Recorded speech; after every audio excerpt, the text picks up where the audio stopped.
Welcome back to the 40 Days Bible Reading Marathon. Today is day 7. We will cover the rest of Deuteronomy and finish up Joshua. Let us start. Deuteronomy 28. If you fully obey the Lord your God, and carefully follow all his commands I give you today, the Lord your God will set you high above all the nations on earth. All these blessings will come on you and accompany you if you obey the Lord your God. You will be blessed in the city and blessed in the country. The fruit of your womb will be blessed, in the crops of your land, and the young of your livestock, the calves of your herds, and the lambs of your flocks. Your basket and your kneading trough will be blessed. You will be blessed when you come in, and blessed when you go out. The Lord will grant that the enemies who rise up against you will be defeated before you. They will come at you from one direction, but flee from you in 7. The Lord will send a blessing on your barns and on everything you put your hand to. The Lord your God will bless you in the land he is giving you. The Lord will establish you as his holy people, as he promised you on oath, if you keep the commands of the Lord your God and walk in obedience to him. Then all the peoples on earth will see that you are called by the name of the Lord, and they will fear you. The Lord will grant you abundant prosperity in the fruit of your womb, the young of your livestock, and the crops of your ground, in the land he swore to your ancestors to give you. The Lord will open the heavens, the storehouse of his bounty, to send rain on your land in season, and to bless all the work of your hands. You will lend to many nations, but will borrow from none. The Lord will make you the head, not the tail. If you pay attention to the commands of the Lord your God that I give you this day and carefully follow them, you will always be at the top, never at the bottom. Do not turn aside from any of the commands I give you today, to the right or to the left, following other gods and serving them. However, if you do not obey the Lord your God and do not carefully follow all his commands and decrees I am giving you today, all these curses will come on you and overtake you. You will be cursed in the city and cursed in the country. Your basket and your kneading trough will be cursed. The fruit of your womb will be cursed, and the crops of your land, and the calves of your herds, and the lambs of your flocks. You will be cursed when you come in, and cursed when you go out. The Lord will send on you curses, confusion, and rebuke in everything you put your hand to, until you are destroyed, and come to sudden ruin because of the evil you have done in forsaking him. The Lord will plague you with diseases until he has destroyed you from the land you are entering to possess. The Lord will strike you with wasting disease, with fever and inflammation, with scorching heat and drought, with blight and mildew, which will plague you until you perish. The sky over your head will be bronze, the ground beneath you iron. The Lord will turn the rain of your country into dust and powder. It will come down from the skies until you are destroyed. The Lord will cause you to be defeated before your enemies. You will come at them from one direction, but flee from them in 7. And you will become a thing of horror to all the kingdoms on earth. Your carcasses will be food for all the birds and the wild animals, and there will be no one to frighten them away. The Lord will afflict you with the boils of Egypt and with tumors, festering sores, and the itch from which you cannot be cured. The Lord will afflict you with madness, blindness, and confusion of mind. At midday you will grope about like a blind person in the dark. You will be unsuccessful in everything you do. Day after day you will be oppressed and robbed, with no one to rescue you. You will be pledged to be married to a woman, but another will take her and rape her. You will build a house, but you will not live in it. You will plant a vineyard, but you will not even begin to enjoy its fruit. Your ox will be slaughtered before your eyes, but you will eat none of it. Your donkey will be forcibly taken from you and will not be returned. Your sheep will be given to your enemies, and no one will rescue them. Your sons and daughters will be given to another nation, and you will wear out your eyes watching for them day after day, powerless to lift a hand. A people that you do not know will eat what your land and labor produce, and you will have nothing but cruel oppression all your days. The sights you see will drive you mad. The Lord will afflict your knees and legs with painful boils that cannot be cured, spreading from the soles of your feet to the top of your head. The Lord will drive you and the king you set over you to a nation unknown to you or your ancestors. There you will worship other gods, gods of wood and stone. You will become a thing of horror, a byword, and an object of ridicule among all the peoples where the Lord will drive you. You will sow much seed in the field, but you will harvest little, because locusts will devour it. You will plant vineyards and cultivate them, but you will not drink the wine or gather the grapes, because worms will eat them. You will have olive trees throughout your country, but you will not use the oil, because the olives will drop off. You will have sons and daughters, but you will not keep them, because they will go into captivity. Swarms of locusts will take over all your trees and the crops of your land. The foreigners who reside among you will rise above you higher and higher, but you will sink lower and lower. They will lend to you, but you will not lend to them. They will be the head, but you will be the tail. All these curses will come on you. They will pursue you and overtake you until you are destroyed, because you did not obey the Lord your God and observe the commands and decrees he gave you. They will be a sign and a wonder to you and your descendants forever. Because you did not serve the Lord your God joyfully and gladly in the time of prosperity, therefore in hunger and thirst, in nakedness and dire poverty, you will serve the enemies the Lord sends against you. He will put an iron yoke on your neck until he has destroyed you. The Lord will bring a nation against you from far away, from the ends of the earth, like an eagle swooping down, a nation whose language you will not understand. A fierce-looking nation without respect for the old or pity for the young. They will devour the young of your livestock and the crops of your land until you are destroyed. They will leave you no grain, new wine, or olive oil, nor any calves of your herds or lambs of your flocks until you are ruined. They will lay siege to all the cities throughout your land until the high fortified walls in which you trust fall down. They will besiege all the cities throughout the land the Lord your God is giving you. Because of the suffering that your enemy will inflict on you during the siege, You will eat the fruit of the womb, the flesh of the sons and daughters the Lord your God has given you. Even the most gentle and sensitive man among you will have no compassion on his own brother, or the wife he loves, or his surviving children, and he will not give to one of them any of the flesh of his children that he is eating. It will be all he has left because of the suffering your enemy will inflict on you during the siege of all your cities. The most gentle and sensitive woman among you, so sensitive and gentle that she would not venture to touch the ground with the sole of her foot, will begrudge the husband she loves, and her own son or daughter, the afterbirth from her womb, and the children she bears. For in her dire need she intends to eat them secretly because of the suffering your enemy will inflict on you during the siege of your cities. If you do not carefully follow all the words of this law which are written in this book, and do not revere this glorious and awesome name, the Lord your God, the Lord will send fearful plagues on you, and your descendants harsh and prolonged disasters, and severe and lingering illnesses. He will bring on you all the diseases of Egypt that you dreaded, and they will cling to you. The Lord will also bring on you every kind of sickness and disaster not recorded in this book of the law until you are destroyed. You, who were as numerous as the stars in the sky, will be left but few in number, because you did not obey the Lord your God. Just as it pleased the Lord to make you prosper and increase in number, so it will please him to ruin and destroy you. You will be uprooted from the land you are entering to possess. Then the Lord will scatter you among all nations, from one end of the earth to the other. There you will worship other gods, gods of wood and stone, which neither you nor your ancestors have known. Among those nations you will find no repose, no resting place for the sole of your foot. There the Lord will give you an anxious mind, eyes weary with longing, and a despairing heart. You will live in constant suspense, filled with dread both night and day, never sure of your life. In the morning you will say, if only it were evening, and in the evening, if only it were morning, because of the terror that will fill your hearts and the sights that your eyes will see. The Lord will send you back in ships to Egypt on a journey I said you should never make again. There you will offer yourselves for sale to your enemies as male and female slaves, but no one will buy you. Deuteronomy 29. These are the terms of the covenant the Lord commanded Moses to make with the Israelites in Moab, in addition to the covenant he had made with them in Horeb. Moses summoned all the Israelites and said to them, Your eyes have seen all that the Lord did in Egypt to Pharaoh, to all his officials, and to all his land. With your own eyes you saw those great trials, those signs and great wonders. But to this day the Lord has not given you a mind that understands, or eyes that see, or ears that hear. Yet the Lord says, During the 40 years that I led you through the wilderness your clothes did not wear out, nor did the sandals on your feet. You ate no bread and drank no wine, or other fermented drink. I did this so that you might know that I am the Lord your God. When you reach this place, Sihon king of Heshbon and Og king of Bashan came out to fight against us, but we defeated them. We took their land and gave it as an inheritance to the Reubenites, the Gadites, and the half-tribe of Manasseh. Carefully follow the terms of this covenant, so that you may prosper in everything you do. All of you are standing today in the presence of the Lord your God, your leaders and chief men, your elders and officials, and all the other men of Israel, together with your children and your wives and the foreigners living in your camps who chop your wood and carry your water. You are standing here in order to enter into a covenant with the Lord your God, a covenant the Lord is making with you this day and sealing with an oath, to confirm you this day as his people, that he may be your God as he promised you, and as he swore to your fathers, Abraham, Isaac, and Jacob. I am making this covenant with its oath not only with you, who are standing here with us today in the presence of the Lord our God, but also with those who are not here today. You yourselves know how we lived in Egypt and how we passed through the countries on the way here. You saw among them their detestable images and idols of wood and stone, of silver and gold. Make sure there is no man or woman, clan or tribe among you today whose heart turns away from the Lord our God to go and worship the gods of those nations. Make sure there is no root among you that produces such bitter poison. When such a person hears the words of this oath and they invoke a blessing on themselves, thinking, I will be safe, even though I persist in going my own way, they will bring disaster on the watered land as well as the dry. The Lord will never be willing to forgive them. His wrath and zeal will burn against them. All the curses written in this book will fall on them, and the Lord will blot out their names from under heaven. The Lord will single them out from all the tribes of Israel for disaster, according to all the curses of the covenant written in this book of the law. Your children who follow you in later generations, and foreigners who come from distant lands will see the calamities that have fallen on the land, and the diseases with which the Lord has inflicted it. The whole land will be a burning waste of salt and sulfur, nothing planted, nothing sprouting, no vegetation growing on it. It will be like the destruction of Sodom and Gomorrah, Admah, and Zeboim, which the Lord overthrew in fierce anger.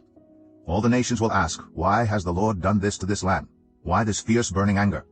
And the answer will be, it is because this people abandoned the covenant of the Lord, the God of their ancestors, the covenant he made with them when he brought them out of Egypt. They went off and worshipped other gods, and bowed down to them, gods they did not know, gods he had not given them. Therefore the Lord's anger burned against this land, so that he brought on it all the curses written in this book. In furious anger and in great wrath, the Lord uprooted them from their land and thrust them into another land as it is now. The secret things belong to the Lord our God, but the things revealed belong to us and to our children forever, that we may follow all the words of this law. Deuteronomy 30. When all these blessings and curses I have set before you come on you, and you take them to heart wherever the Lord your God disperses you among the nations, and when you and your children return to the Lord your God, and obey him with all your heart and with all your soul according to everything I command you today, then the Lord your God will restore your fortunes and have compassion on you, and gather you again from all the nations where he scattered you. Even if you have been banished to the most distant land under the heavens, from there the Lord your God will gather you and bring you back. He will bring you to the land that belonged to your ancestors, and you will take possession of it. He will make you more prosperous and numerous than your ancestors. The Lord your God will circumcise your hearts and the hearts of your descendants, so that you may love him with all your heart and with all your soul and live.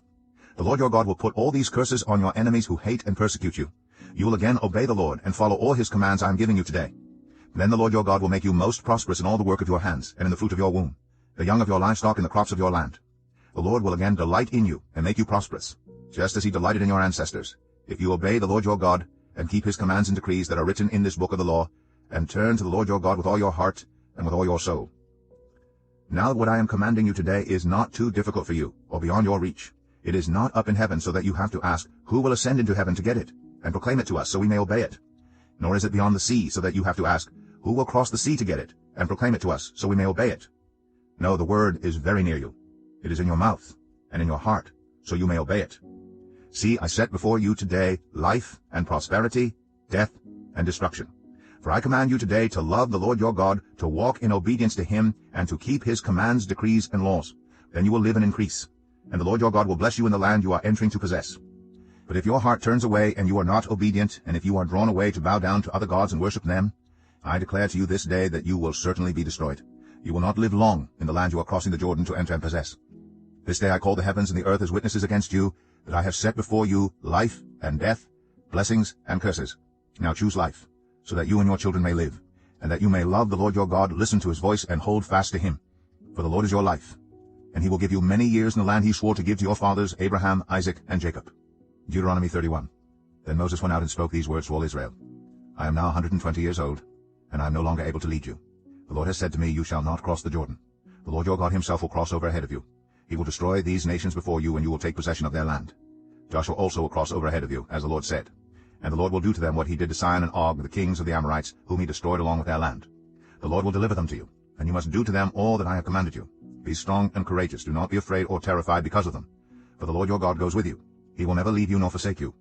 Then Moses summoned Joshua and said to him in the presence of all Israel, Be strong and courageous, for you must go with this people into the land that the Lord swore to their ancestors to give them, and you must divide it among them as their inheritance.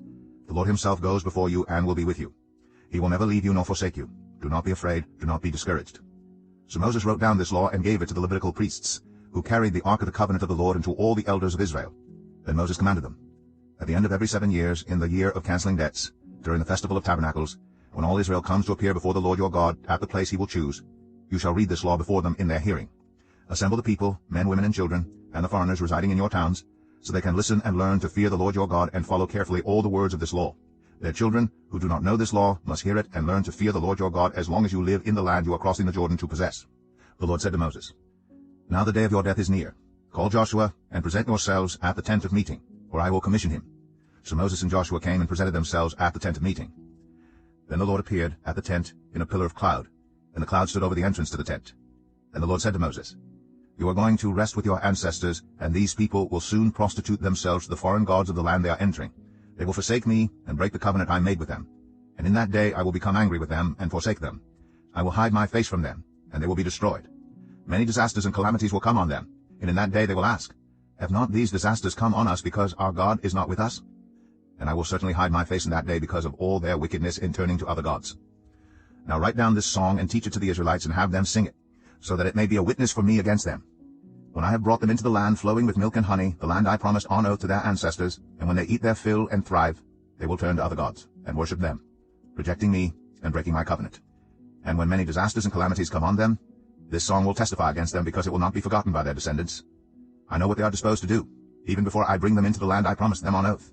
So Moses wrote down this song that day and taught it to the Israelites. The Lord gave this command to Joshua son of Nun, Be strong and courageous, for you will bring the Israelites into the land I promised them on oath, and I myself will be with you. After Moses finished writing in a book the words of this law from beginning to end, he gave this command to the Levites who carried the ark of the covenant of the Lord. Take this book of the law and place it beside the ark of the covenant of the Lord your God. There it will remain as a witness against you.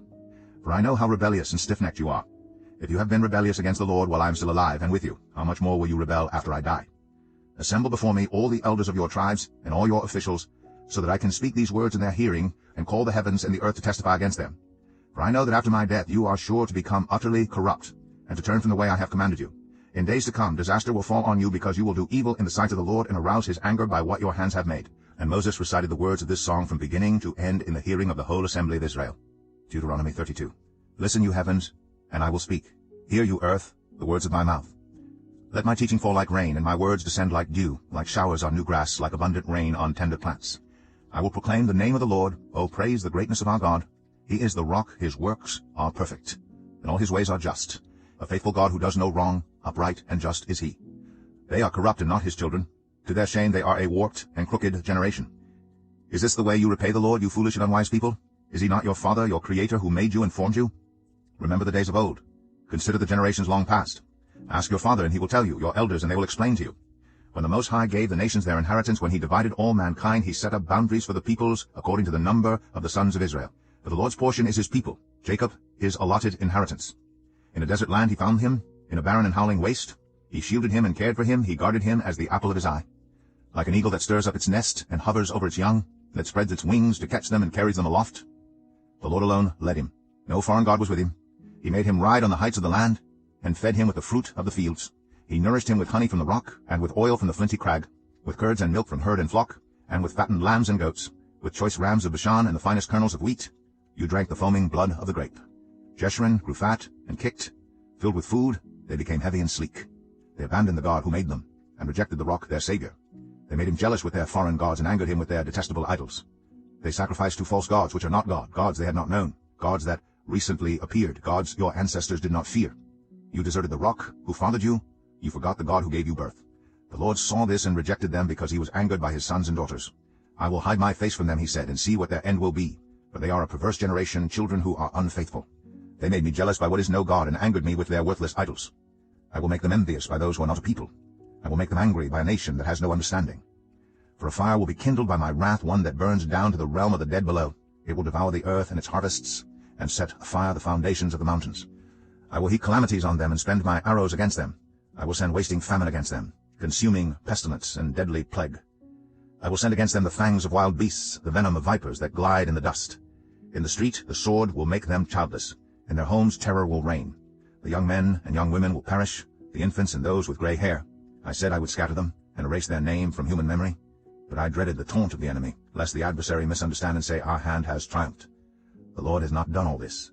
They are a nation without sense. There is no discernment in them. If only they were wise, would understand this, and discern what their end will be. How could one man chase 1,000, or two put 10,000 to flight? Unless their rock had sold them, unless the Lord had given them up. For their rock is not like our rock, as even our enemies concede. Their vine comes from the vine of Sodom, and from the fields of Gomorrah. Their grapes are filled with poison, and their clusters with bitterness. Their wine is the venom of serpents, the deadly poison of cobras. Have I not kept this in reserve, and sealed it in my vaults? It is mine to avenge, I will repay. In due time their foot will slip. Their day of disaster is near, and their doom rushes upon them. The Lord will vindicate his people, and relent concerning his servants. When he sees their strength is gone, and no one is left, slave or free, he will say, now, where are their gods, the rock they took refuge in, the gods who ate the fat of their sacrifices, and drank the wine of their drink offerings? Let them rise up to help you. Let them give you shelter. See now that I myself am he. There is no God besides me. I put to death, and I bring to life. I have wounded, and I will heal, and no one can deliver out of my hand. I lift my hand to heaven and solemnly swear, as surely as I live forever, when I sharpen my flashing sword and my hand grasps it in judgment, I will take vengeance on my adversaries, and repay those who hate me. I will make my arrows drunk with blood, while my sword devours flesh. The blood of the slain and the captives, the heads of the enemy leaders. Rejoice, you nations, with his people. For he will avenge the blood of his servants. He will take vengeance on his enemies, and make atonement for his land and people. Moses came with Joshua son of Nun, and spoke all the words of this song in the hearing of the people. When Moses finished reciting all these words to all Israel, he said to them, Take to heart all the words I have solemnly declared to you this day, so that you may command your children to obey carefully all the words of this law. They are not just idle words for you, they are your life. By them you will live long in the land you are crossing the Jordan to possess. On that same day the Lord told Moses, Go up into the Abarim range to Mount Nebo in Moab, across from Jericho, and view Canaan, the land I am giving the Israelites as their own possession. There on the mountain that you have climbed you will die, and be gathered to your people, just as your brother Aaron died on Mount Hor, and was gathered to his people. This is because both of you broke faith with me in the presence of the Israelites at the waters of Meribah, Kadesh, in the desert of Zin, and because you did not uphold my holiness among the Israelites. Therefore you will see the land only from a distance. You will not enter the land I am giving to the people of Israel. Deuteronomy 33. This is the blessing that Moses the man of God pronounced on the Israelites before his death. He said, The Lord came from Sinai, and dawned over them from Seir. He shone forth from Mount Paran. He came with myriads of holy ones from the south, from his mountain slopes. Surely it is you who love the people. All the holy ones are in your hand. At your feet they all bow down, and from you receive instruction. The law that Moses gave us, the possession of the assembly of Jacob. He was king over Jeshurun, when the leaders of the people assembled along with the tribes of Israel. Let Reuben live and not die, nor his people be few. And this he said about Judah. Hear, Lord, the cry of Judah. Bring him to his people. With his own hands he defends his cause. O be his help against his foes. About Levi he said, Your Thummim and Urim belong to your faithful servant. You tested him at Massah. You contended with him at the waters of Meribah. He said of his father and mother, I have no regard for them. He did not recognize his brothers or acknowledge his own children. But he watched over your word and guarded your covenant. He teaches your precepts to Jacob and your law to Israel. He offers incense before you and whole burnt offerings on your altar. Bless all his skills, Lord, and be pleased with the work of his hands. Strike down those who rise against him, his foes, till they rise no more. About Benjamin he said, Let the beloved of the Lord rest secure in him. For he shields him all day long, and the one the Lord loves rests between his shoulders. About Joseph he said, May the Lord bless his land with the precious dew from heaven above, and with the deep waters that lie below. With the best the sun brings forth, and the finest the moon can yield, with the choicest gifts of the ancient mountains, and the fruitfulness of the everlasting hills, with the best gifts of the earth and its fullness, and the favor of him who dwelt in the burning bush. Let all these rest on the head of Joseph, on the brow of the prince among his brothers. In majesty he is like a firstborn bull. His horns are the horns of a wild ox. With them he will gore the nations, even those at the ends of the earth. Such are the 10,000s of Ephraim, such are the thousands of Manasseh. About Zebulun he said, Rejoice, Zebulun, in your going out, and you, Issachar, in your tents. They will summon peoples to the mountain, and there offer the sacrifices of the righteous. They will feast on the abundance of the seas, on the treasures hidden in the sand. About Gad he said, Blessed is he who enlarges Gad's domain. Gad lives there like a lion, tearing at arm or head. He chose the best land for himself. The leader's portion was kept for him.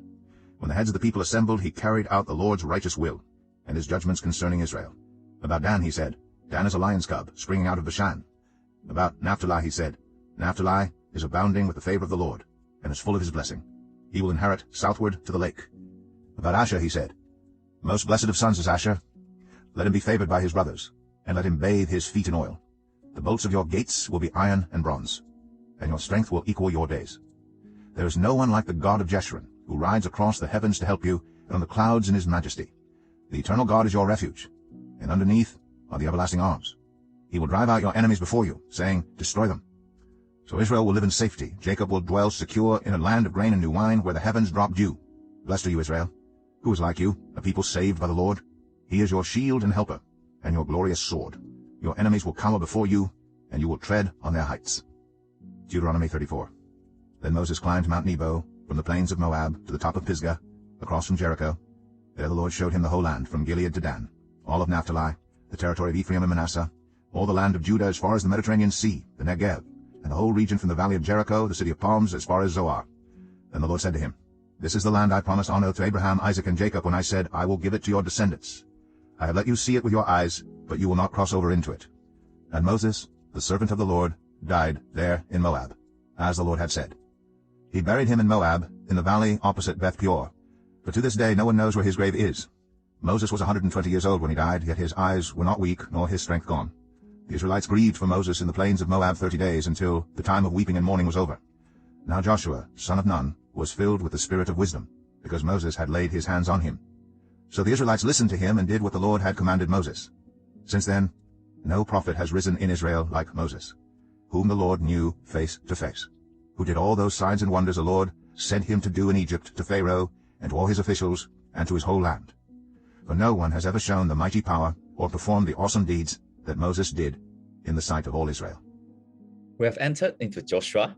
The books of Joshua and Judges tell the story of the early years of Israel as a nation. They describe how the Israelites conquer and occupy the land of Canaan, and then struggle to live up to their covenant with God. The Bible's drama here moves to an important new stage. God's people are in God's land. Yet it becomes clear that the road to reconciliation between God and humanity will not be easy. The story describes the preparations and battles of Israel's invasion, as well as how the land was divided among the tribes. Since pockets of resistance remain, Joshua, in his final speech, urges each tribe to take full possession of its territory. Next, he leads the people to renew their commitment to the covenant relationship with God. Judges then relates the troubling cycle of Israel's repeated covenant breaking, falling under the rule of other nations, and then crying out to God for help. God responds by raising up judges to fight for them and save them. But the relief is temporary as Israel falls back into wrongdoing once again. Judges are both military leaders and legal authorities. Just as Israel was made up of 12 tribes, so the book tells of 12 judges. But as the people persist in going their own way, we see that they have rejected their true judge and ruler. As the anarchy and atrocities increase, Israel's need for a king becomes more evident. By the end, the questions are urgent. Can Israel fulfill its destiny and calling to be God's light to the nations? Who can rule Israel to help it find its proper rule in the drama? Let's continue with Joshua chapter 1. The book of Joshua, chapter 1. After the death of Moses, the servant of the Lord said to Joshua, son of Nun, Moses' aide, Moses, my servant, is dead. Now then, you and all these people get ready to cross the Jordan River into the land I'm about to give to them, to the Israelites. I will give you every place where you set your foot, as I promised to Moses. Your territory will extend from the desert to Lebanon, and from the great river the Euphrates, all the Hittite country, to the Mediterranean Sea in the west. No one will be able to stand against you all the days of your life. As I was with Moses, so I will be with you. I will never leave you nor forsake you. Be strong and courageous, because you will lead these people to inherit the land I swore to their ancestors to give them. Be strong and very courageous. Be careful to obey all the law my servant Moses gave you. Do not turn from it to the right or to the left, that you may be successful wherever you go. Keep this book of the law always on your lips. Meditate on it day and night, so that you may be careful to do everything written in it. Then you will be prosperous and successful. Have I not commanded you? Be strong and courageous. Do not be afraid. Do not be discouraged, for the Lord your God will be with you wherever you go. So Joshua ordered the officers of the people, go through the camp and tell the people, get your provisions ready. 3 days from now you will cross the Jordan here to go in and take possession of the land the Lord your God is giving you for your own. But to the Reubenites, the Gadites, and the half-tribe of Manasseh, Joshua said, remember the command that Moses, the servant of the Lord, gave you after he said, the Lord your God will give you rest by giving you this land. Your wives, your children, and your livestock may stay in the land that Moses gave you east of the Jordan. But all your fighting men, ready for battle, must cross over ahead of your fellow Israelites. You are to help them until the Lord gives them rest, as he has done for you, and until they too have taken possession of the land the Lord your God is giving them. After that, you may go back and occupy your own land, which Moses the servant of the Lord gave you east of the Jordan toward the sunrise.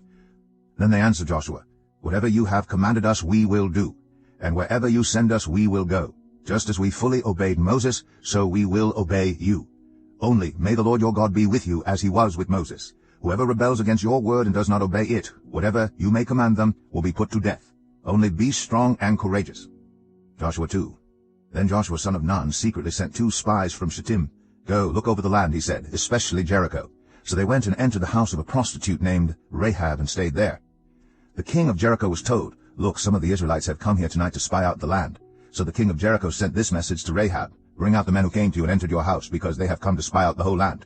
But the woman had taken the 2 men and hidden them. She said, yes, the men came to me, but I did not know where they had come from. At dusk, when it was time to close the city gate, they left. I don't know which way they went. Go after them quickly, you may catch up with them.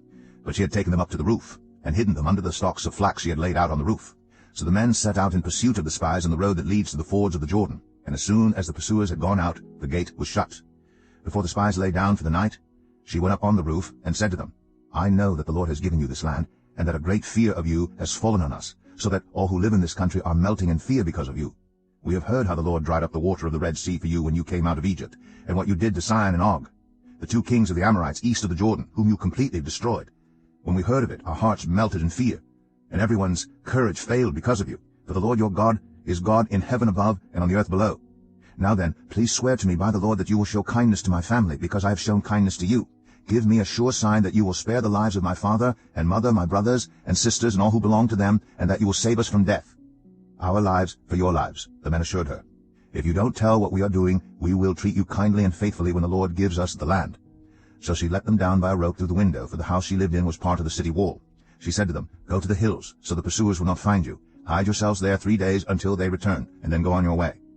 Now the men had said to her, "This oath you made us swear will not be binding on us unless when we enter the land you have tied this scarlet cord in the window through which you let us down, unless you have brought your father and mother, your brothers and all your family into your house. If any of them go outside your house into the street, their blood will be on their own heads. We will not be responsible. As for those who are in the house with you, their blood will be on our head, if a hand is laid on them. But if you tell what we are doing, we will be released from the oath you made us swear." "Agreed," she replied. "Let it be as you say." So she sent them away, and they departed. And she tied the scarlet cord in the window. When they left, they went into the hills and stayed there 3 days, until the pursuers had searched all along the road and returned without finding them. Then the 2 men started back. They went down out of the hills, forded the river, and came to Joshua son of Nun, and told him everything that had happened to them. They said to Joshua, "The Lord has surely given the whole land into our hands. All the people are melting in fear because of us." Joshua 3. Early in the morning Joshua and all the Israelites set out from Shittim and went to the Jordan, where they camped before crossing over. After 3 days the officers went throughout the camp, giving orders to the people, "When you see the ark of the covenant of the Lord your God, and the Levitical priests carrying it, you are to move out from your positions and follow it. Then you will know which way to go, since you have never been this way before. But keep a distance of about 2,000 cubits between you and the ark. Do not go near it." Joshua told the people, "Consecrate yourselves, for tomorrow the Lord will do amazing things among you." Joshua said to the priests, "Take up the ark of the covenant and pass on ahead of the people." So they took it up and went ahead of them. And the Lord said to Joshua, "Today I will begin to exalt you in the eyes of all Israel, so they may know that I am with you as I was with Moses. Tell the priests who carry the ark of the covenant, when you reach the edge of the Jordan's waters, go and stand in the river." Joshua said to the Israelites, "Come here and listen to the words of the Lord your God. This is how you will know that the living God is among you, and that he will certainly drive out before you the Canaanites, Hittites, Hivites, Perizzites, Girgashites, Amorites, and Jebusites. See, the ark of the covenant of the Lord of all the earth will go into the Jordan ahead of you. Now then, choose 12 men from the tribes of Israel, 1 from each tribe. And as soon as the priests who carry the ark of the Lord of all the earth, set foot in the Jordan, its waters flowing downstream will be cut off and stand up in a heap." So when the people broke camp to cross the Jordan, the priests carrying the ark of the covenant went ahead of them. Now the Jordan is at flood stage all during harvest. Yet as soon as the priests who carried the ark reached the Jordan, and their feet touched the water's edge, the water from upstream stopped flowing. It piled up in a heap a great distance away at a town called Adam, in the vicinity of Zarethan, while the water flowing down to the sea of the Arabah, that is the Dead Sea, was completely cut off. So the people crossed over opposite Jericho. The priests who carried the ark of the covenant of the Lord stopped in the middle of the Jordan and stood on dry ground, while all Israel passed by until the whole nation had completed the crossing on dry ground.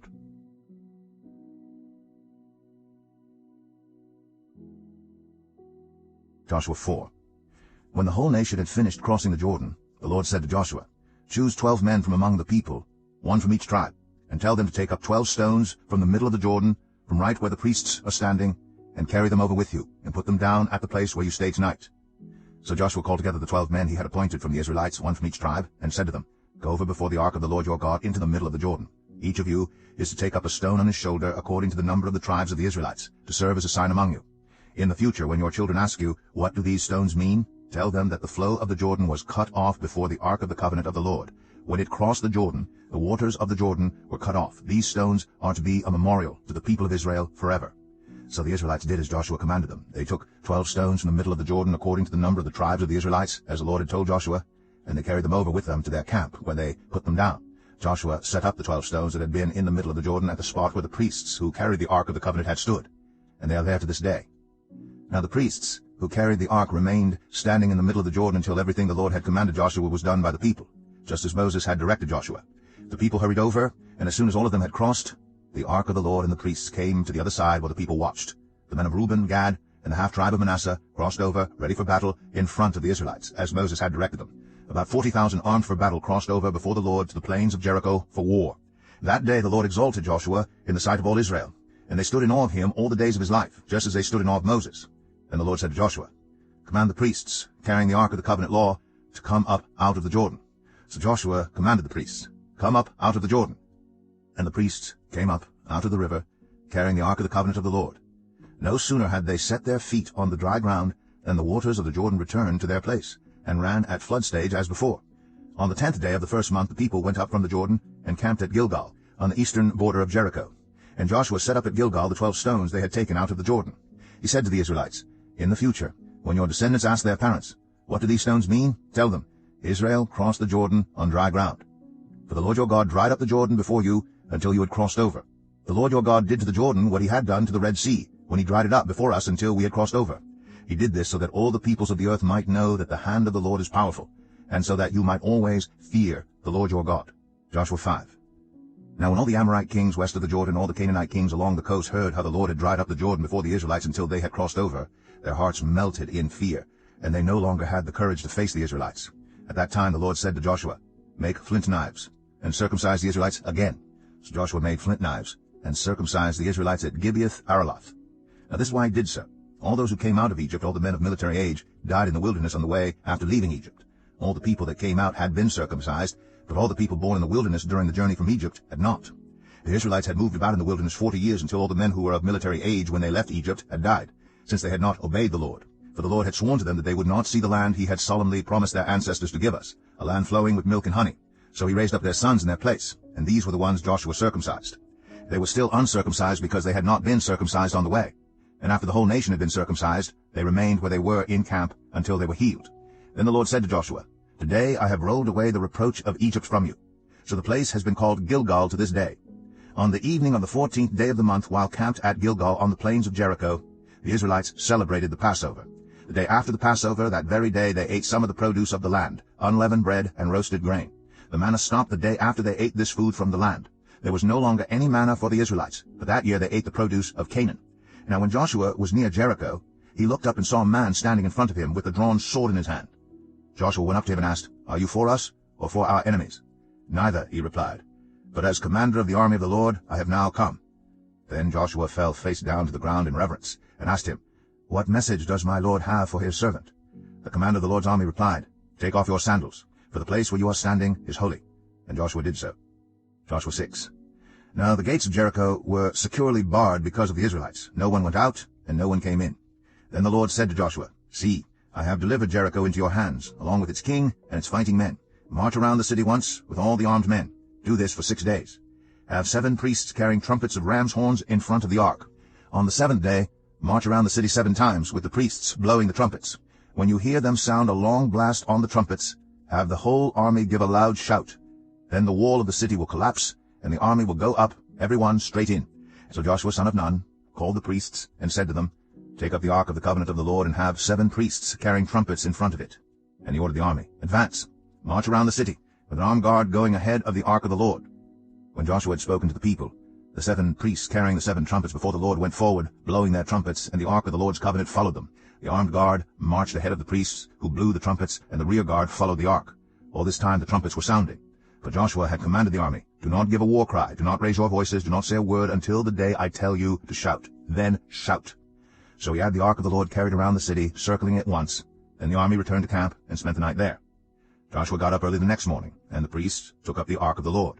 The 7 priests carrying the 7 trumpets went forward, marching before the ark of the Lord and blowing the trumpets. The armed men went ahead of them, and the rear guard followed the ark of the Lord, while the trumpets kept sounding. So on the 2nd day they marched around the city once, and returned to the camp. They did this for 6 days. On the 7th day they got up at daybreak, and marched around the city 7 times in the same manner, except that on that day they circled the city 7 times. The 7th time around, when the priests sounded the trumpet blast, Joshua commanded the army, Shout, for the Lord has given you the city. The city and all that is in it are to be devoted to the Lord. Only Rahab the prostitute and all who are with her in her house shall be spared, because she hid the spies we sent. But keep away from the devoted things, so that you will not bring about your own destruction by taking any of them. Otherwise you will make the camp of Israel liable to destruction and bring trouble on it. All the silver and gold and the articles of bronze and iron are sacred to the Lord and must go into his treasury. When the trumpet sounded, the army shouted, and at the sound of the trumpet, when the men gave a loud shout, the wall collapsed. So everyone charged straight in, and they took the city. They devoted the city to the Lord, and destroyed with the sword every living thing in it, men and women, young and old, cattle, sheep, and donkeys. Joshua said to the 2 men who had spied out the land, Go into the prostitute's house and bring her out and all who belong to her, in accordance with your oath to her. So the young men who had done the spying went in and brought out Rahab, her father and mother, her brothers and sisters, and all who belonged to her. They brought out her entire family and put them in a place outside the camp of Israel. Then they burned the whole city and everything in it. But they put the silver and gold and the articles of bronze and iron into the treasury of the Lord's house. But Joshua spared Rahab the prostitute with her family and all who belonged to her, because she hid the men Joshua had sent as spies to Jericho, and she lives among the Israelites to this day. At that time Joshua pronounced this solemn oath, Cursed before the Lord is the one who undertakes to rebuild this city, Jericho. At the cost of his firstborn son, he will lay its foundations. At the cost of his youngest, he will set up its gates. So the Lord was with Joshua, and his fame spread throughout the land. Joshua 7. But the Israelites were unfaithful in regard to the devoted things. Achan, son of Carmi, the son of Zimri, the son of Zerah, of the tribe of Judah, took some of them.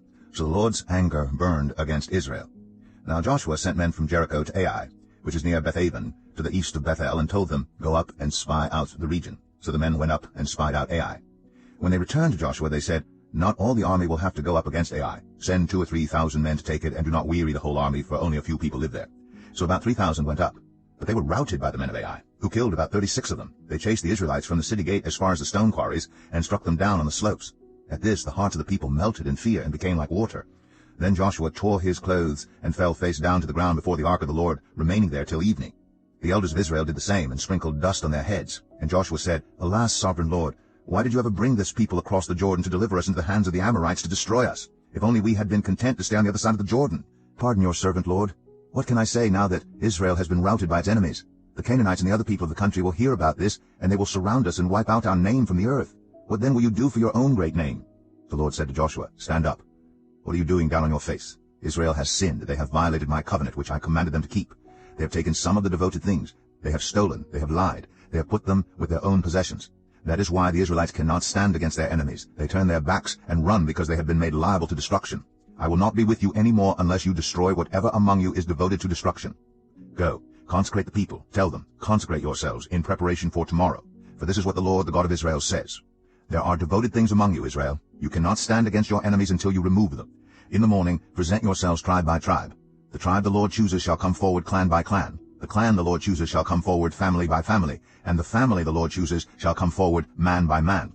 Whoever is caught with the devoted things shall be destroyed by fire, along with all that belongs to him. He has violated the covenant of the Lord, and has done an outrageous thing in Israel.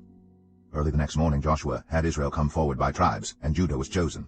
The clans of Judah came forward, and the Zerahites were chosen. He had the clan of the Zerahites come forward by families, and Zimri was chosen. Joshua had his family come forward man by man, and Achan, son of Carmi, the son of Zimri, the son of Zerah, of the tribe of Judah, was chosen. Then Joshua said to Achan, My son, give glory to the Lord, the God of Israel, and honor him. Tell me what you have done. Do not hide it from me. Achan replied, It is true, I have sinned against the Lord, the God of Israel. This is what I have done. When I saw in the plunder a beautiful robe from Babylonia, 200 shekels of silver, and a bar of gold weighing 50 shekels, I coveted them and took them. They are hidden in the ground inside my tent, with the silver underneath. So Joshua sent messengers, and they ran to the tent, and there it was, hidden in his tent with the silver underneath. They took the things from the tent, brought them to Joshua and all the Israelites, and spread them out before the Lord. Then Joshua, together with all Israel, took Achan son of Zerah, the silver, the robe, the gold bar, his sons and daughters, his cattle, donkeys, and sheep, his tent, and all that he had, to the valley of Achor. Joshua said, Why have you brought this trouble on us? The Lord will bring trouble on you today. Then all Israel stoned him, and after they had stoned the rest, they burned them. Over Achan they heaped up a large pile of rocks, which remains to this day. Then the Lord turned from his fierce anger. Therefore that place has been called the Valley of Achor ever since. Joshua 8. Then the Lord said to Joshua, Do not be afraid, do not be discouraged. Take the whole army with you, and go up and attack Ai. For I have delivered into your hands the king of Ai, his people, his city, and his land. You shall do to Ai and its king as you did to Jericho and its king, except that you may carry off their plunder and livestock for yourselves. Set an ambush behind the city. So Joshua and the whole army moved out to attack Ai. He chose 30,000 of his best fighting men and sent them out at night with these orders. Listen carefully. You are to set an ambush behind the city. Don't go very far from it. All of you, be on the alert. I and all those with me will advance on the city, and when the men come out against us, as they did before, we will flee from them. They will pursue us until we have lured them away from the city, for they will say, They are running away from us as they did before. So when we flee from them, you are to rise up from ambush and take the city. The Lord your God will give it into your hand. When you have taken the city, set it on fire. Do what the Lord has commanded. See to it. You have my orders. Then Joshua sent them off, and they went to the place of ambush, and lay in wait between Bethel and Ai, to the west of Ai.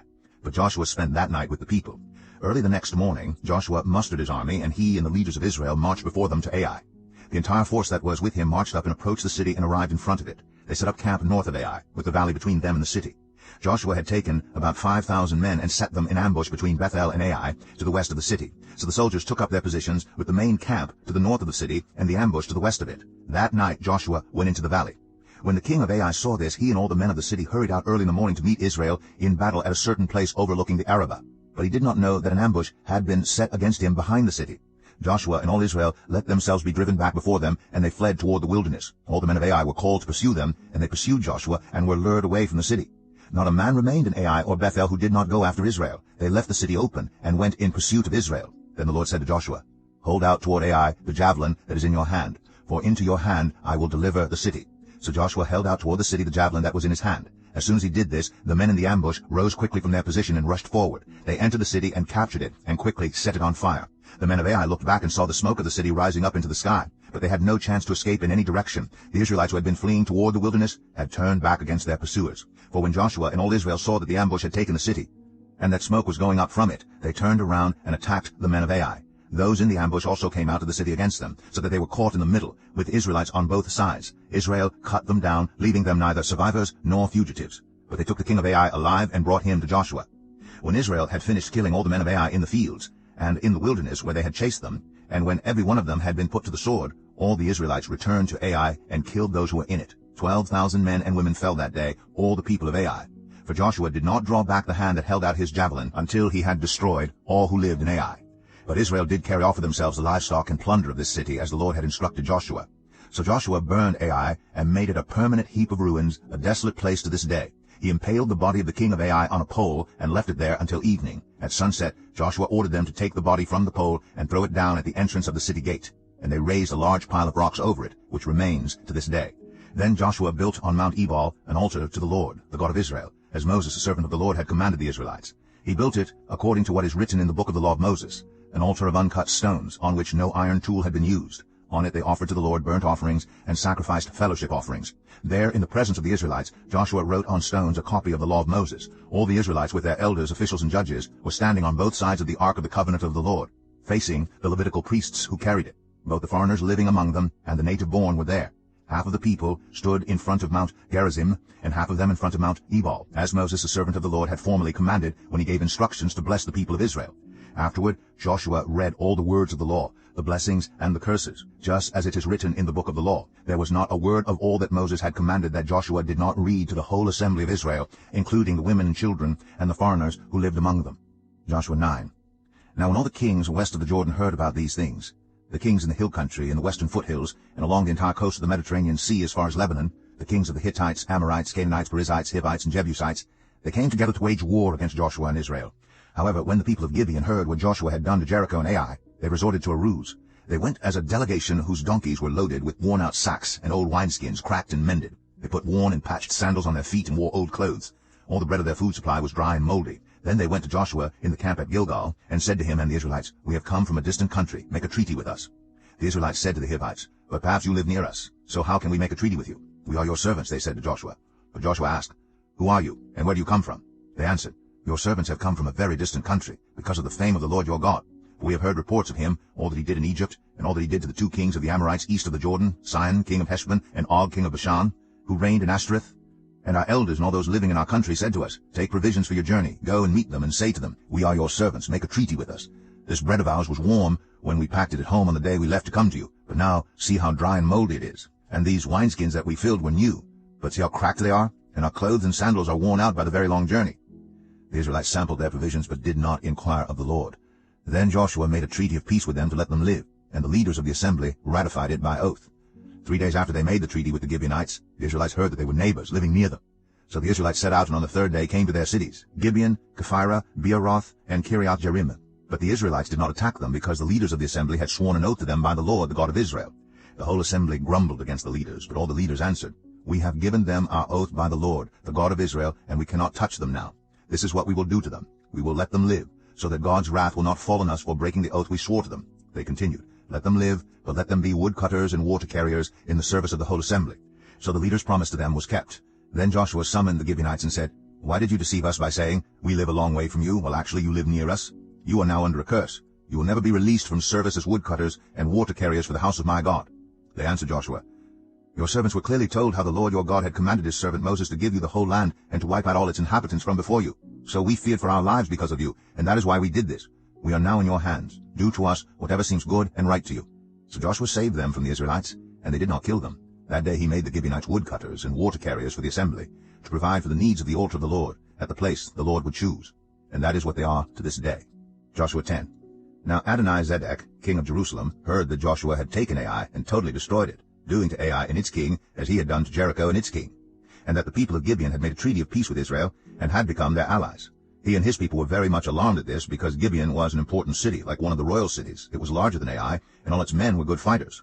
So Adonizedek, king of Jerusalem, appealed to Hoam, king of Hebron, Piram, king of Jarmuth, Japhia, king of Lachish, and Debir, king of Eglon. "Come up and help me attack Gibeon," he said, "because it has made peace with Joshua and the Israelites." Then the 5 kings of the Amorites, the kings of Jerusalem, Hebron, Jarmuth, Lachish, and Eglon, joined forces. They moved up with all their troops and took up positions against Gibeon and attacked it. The Gibeonites then sent word to Joshua in the camp at Gilgal, "Do not abandon your servants. Come up to us quickly and save us. Help us, because all the Amorite kings from the hill country have joined forces against us." So Joshua marched up from Gilgal with his entire army, including all the best fighting men. The Lord said to Joshua, "Do not be afraid of them. I have given them into your hand. Not one of them will be able to withstand you." After an all-night march from Gilgal, Joshua took them by surprise. The Lord threw them into confusion before Israel, so Joshua and the Israelites defeated them completely at Gibeon. Israel pursued them along the road, going up to Beth-Horon, and cut them down all the way to Azekah and Makkedah. As they fled before Israel on the road down from Beth-Horon to Azekah, the Lord hurled large hailstones down on them, and more of them died from the hail than were killed by the swords of the Israelites. On the day the Lord gave the Amorites over to Israel, Joshua said to the Lord in the presence of Israel, "Sun, stand still over Gibeon, and you, moon, over the valley of Ajalon." So the sun stood still, and the moon stopped, till the nation avenged itself on its enemies, as it is written in the book of Jashar. The sun stopped in the middle of the sky, and delayed going down about a full day. There's never been a day like it before or since, a day when the Lord listened to a human being. Surely the Lord was fighting for Israel. Then Joshua returned with all Israel to the camp at Gilgal. Now the 5 kings had fled and hidden in the cave of Makkedah. When Joshua was told that the 5 kings had been found hiding in the cave of Makkedah, he said, "Roll large rocks up to the mouth of the cave, and post some men there to guard it. But don't stop. Pursue your enemies. Attack them from the rear, and don't let them reach their cities, for the Lord your God has given them into your hand." So Joshua and the Israelites defeated them completely. But a few survivors managed to reach their fortified cities. The whole army then returned safely to Joshua in the camp at Makkedah, and no one uttered a word against the Israelites. Joshua said, "Open the mouth of the cave, and bring those 5 kings out to me." So they brought the 5 kings out of the cave, the kings of Jerusalem, Hebron, Jarmuth, Lachish, and Eglon. When they had brought these kings to Joshua, he summoned all the men of Israel and said to the army commanders who had come with him, "Come here, and put your feet on the necks of these kings." So they came forward and placed their feet on their necks. Joshua said to them, "Do not be afraid, do not be discouraged. Be strong and courageous. This is what the Lord will do to all the enemies you are going to fight." Then Joshua put the kings to death and exposed their bodies on 5 poles, and they were left hanging on the poles until evening. At sunset, Joshua gave the order, and they took them down from the poles and threw them into the cave where they had been hiding. At the mouth of the cave, they placed large rocks which are there to this day. That day Joshua took Makkedah. He put the city and its king to the sword, and totally destroyed everyone in it. He left no survivors. And he did to the king of Makkedah as he had done to the king of Jericho. Then Joshua and all Israel with him moved on from Makkedah to Libnah and attacked it. The Lord also gave that city and its king into Israel's hand. The city and everyone in it Joshua put to the sword. He left no survivors there. And he did to its king as he had done to the king of Jericho. Then Joshua and all Israel with him moved on from Libnah to Lachish. He took up positions against it and attacked it. The Lord gave Lachish into Israel's hands, and Joshua took it on the 2nd day. The city and everyone in it he put to the sword, just as he had done to Libnah. Meanwhile Oram, king of Gezer, had come up to help Lachish, but Joshua defeated him and his army, until no survivors were left. Then Joshua and all Israel with him moved on from Lachish to Eglon. They took up positions against it and attacked it. They captured it that same day and put it to the sword and totally destroyed everyone in it, just as they had done to Lachish. Then Joshua and all Israel with him went up from Eglon to Hebron and attacked it. They took the city and put it to the sword, together with its king, its villages, and everyone in it. They left no survivors. Just as at Eglon, they totally destroyed it and everyone in it. Then Joshua and all Israel with him turned around and attacked Debir. They took the city, its king, and its villages, and put them to the sword. Everyone in it they totally destroyed. They left no survivors. They did to Debir and its king as they had done to Libnah and its king and to Hebron. So Joshua subdued the whole region, including the hill country, the Negev, the western foothills, and the mountain slopes, together with all their kings. He left no survivors. He totally destroyed all who breathed, just as the Lord, the God of Israel, had commanded. Joshua subdued them from Kadesh Barnea to Gaza, and from the whole region of Goshen to Gibeon. All these kings and their lands Joshua conquered in one campaign, because the Lord, the God of Israel, fought for Israel. Then Joshua returned with all Israel to the camp at Gilgal. Joshua 11. When Jabin, king of Hazor, heard of this, he sent word to Jobab king of Madon, to the kings of Shimron and Akshaph, and to the northern kings who were in the mountains, in the Arabah south of Kinnereth, in the western foothills, and in Naphath Dor on the west, to the Canaanites in the east and west, to the Amorites, Hittites, Perizzites, and Jebusites in the hill country, and to the Hivites below Hermon, in the region of Mizpah. They came out with all their troops, in a large number of horses and chariots, a huge army as numerous as the sand on the seashore. All these kings joined forces, and made camp together at the waters of Merom, to fight against Israel. The Lord said to Joshua, "Do not be afraid of them, because by this time tomorrow I will hand all of them slain over to Israel. You are to hamstring their horses and burn their chariots." So Joshua and his whole army came against them suddenly at the waters of Merom, and attacked them. And the Lord gave them into the hand of Israel. They defeated them and pursued them all the way to Greater Sidon, to Mizrephoth-Maim, and to the valley of Mizpah on the east, until no survivors were left. Joshua did to them as the Lord had directed. He hamstrung their horses and burned their chariots. At that time Joshua turned back and captured Hazor, and put its king to the sword. Hazor had been the head of all these kingdoms. Everyone in it they put to the sword. They totally destroyed them, not sparing anyone that breathed. And he burned Hazor itself. Joshua took all these royal cities and their kings, and put them to the sword. He totally destroyed them, as Moses the servant of the Lord had commanded. Yet Israel did not burn any of the cities built on their mounds, except Hazor, which Joshua burned. The Israelites carried off for themselves all the plunder and livestock of these cities. For all the people they put to the sword until they completely destroyed them, not sparing anyone that breathed. As the Lord commanded his servant Moses, so Moses commanded Joshua, and Joshua did it. He left nothing undone of all that the Lord commanded Moses. So Joshua took this entire land, the hill country, all the Negev, the whole region of Goshen, the western foothills, the Arabah, and the mountains of Israel with their foothills, from Mount Halak, which rises toward Seir, to Baal-Gad in the valley of Lebanon, below Mount Hermon. He captured all their kings and put them to death.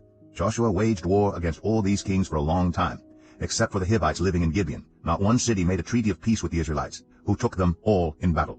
For it was the Lord himself who hardened their hearts to wage war against Israel, so that he might destroy them totally, exterminating them without mercy, as the Lord had commanded Moses. At that time Joshua went and destroyed the Anakites, from the hill country, from Hebron, Debir, and Anab, from all the hill country of Judah, and from all the hill country of Israel. Joshua totally destroyed them and their towns. No Anakites were left in Israelite territory. Only in Gaza, Gath, and Ashdod did any survive. So Joshua took the entire land, just as the Lord had directed Moses, and he gave it as an inheritance to Israel, according to their tribal divisions. Then the land had rest from war. Joshua 12.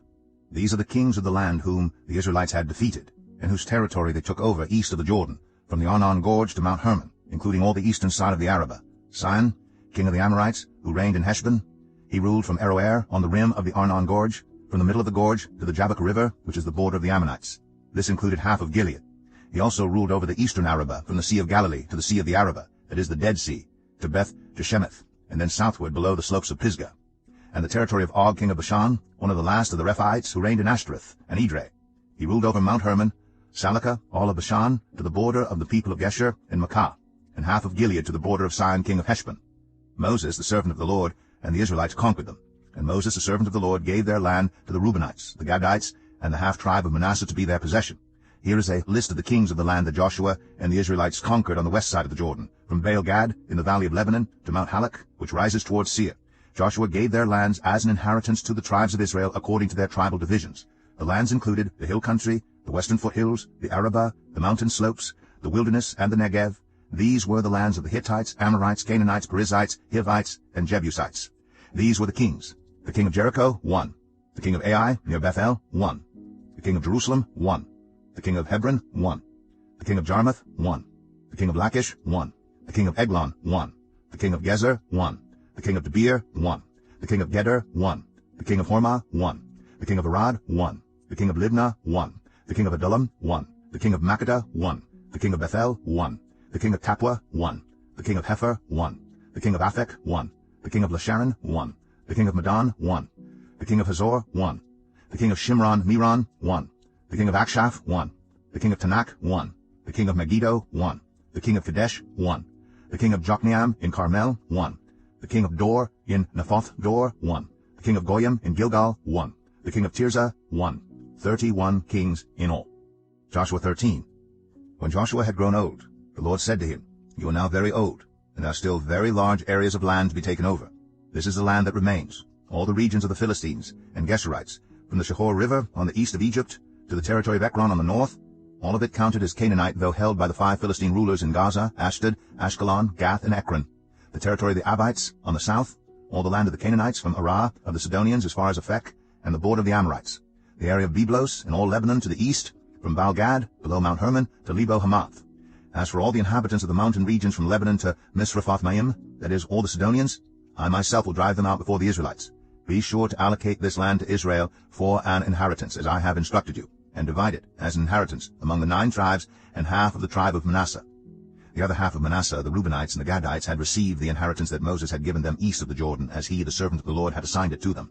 It extended from Aroer on the rim of the Arnon Gorge, and from the town in the middle of the gorge, and included the whole plateau of Medeba as far as Dibon, and all the towns of Sihon, king of the Amorites, who ruled in Heshbon, out to the border of the Ammonites. It also included Gilead, the territory of the people of Geshur and Maacah, all of Mount Hermon, and all Bashan as far as Salekah, that is, the whole kingdom of Og and Bashan, who had reigned in Ashtoreth and Edrei. He was the last of the Rephaites. Moses had defeated them and taken over their land. But the Israelites did not drive out the people of Geshur and Maacah, so they continue to live among the Israelites to this day. But to the tribe of Levi he gave no inheritance, since the food offerings presented to the Lord, the God of Israel, are their inheritance, as he promised them. This is what Moses had given to the tribe of Reuben, according to its clans. The territory from Aroer on the rim of the Arnon Gorge, and from the town in the middle of the gorge, and the whole plateau past Medeba to Heshbon, and all its towns on the plateau, including Dibon, Bamathbaal, Beth-Baal-meon, Jahaz, Kedemoth, Mephath, Kiriathim, Sibmah, Zareth-Shahar, on the hill in the valley, Beth-Peor, the slopes of Pisgah, and Beth-Jeshemeth, all the towns on the plateau, and the entire realm of Sihon, king of the Amorites, who ruled in Heshbon. Moses had defeated him, and the Midianite chiefs, Evi, Rechem, Zur, Hur, and Reba, princes allied with Sihon, who lived in that country. In addition to those slain in battle, the Israelites had put to the sword Balaam son of Beor, who practiced divination. The boundary of the Reubenites was the bank of the Jordan. These towns and their villages were the inheritance of the Reubenites according to their clans. This is what Moses had given to the tribe of Gad, according to its clans: the territory of Jazer, all the towns of Gilead, and half the Ammonite country, as far as Aroer, near Rabbah, and from Heshbon to Ramath-Mizpah, and Betanim, and from Mahanaim to the territory of Debir, and in the valley Beth-Haram, Beth-Nimrah, Succoth, and Zephon, with the rest of the realm of Sihon king of Heshbon, the east side of the Jordan, the territory up to the end of the Sea of Galilee. These towns and their villages were the inheritance of the Gadites, according to their clans. This is what Moses had given to the half-tribe of Manasseh, that is, to half the family of the descendants of Manasseh, according to its clans. The territory extending from Mahanaim, and including all of Bashan, the entire realm of Og king of Bashan, all the settlements of Jair in Bashan, 60 towns, half of Gilead, and Ashtoreth and Edrei, the royal cities of Og in Bashan. This was for the descendants of Machir, son of Manasseh, for half of the sons of Machir, according to their clans. This is the inheritance Moses had given when he was in the plains of Moab, across the Jordan, east of Jericho. But to the tribe of Levi, Moses had given no inheritance. The Lord, the God of Israel, is their inheritance, as he promised them.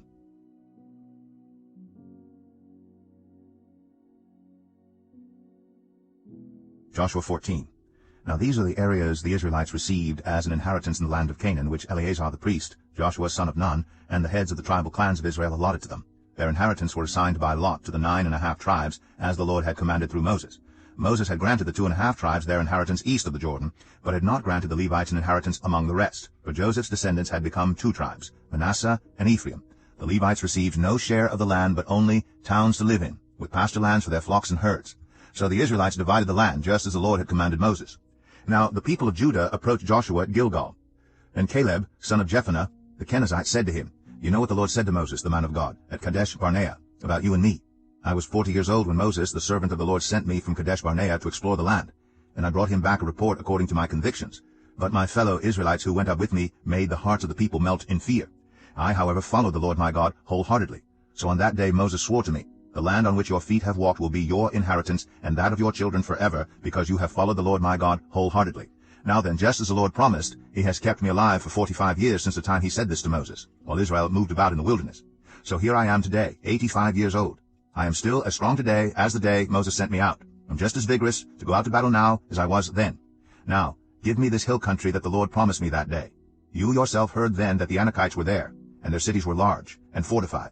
But the Lord, helping me, I will drive them out just as he said." Then Joshua blessed Caleb, son of Jephunneh, and gave him Hebron as his inheritance. So Hebron has belonged to Caleb, son of Jephunneh, the Kenizzite, ever since, because he followed the Lord, the God of Israel, wholeheartedly. Hebron used to be called Kiriath Arba, after Arba, who was the greatest man among the Anakites. Then the land had rest from war. Joshua 15.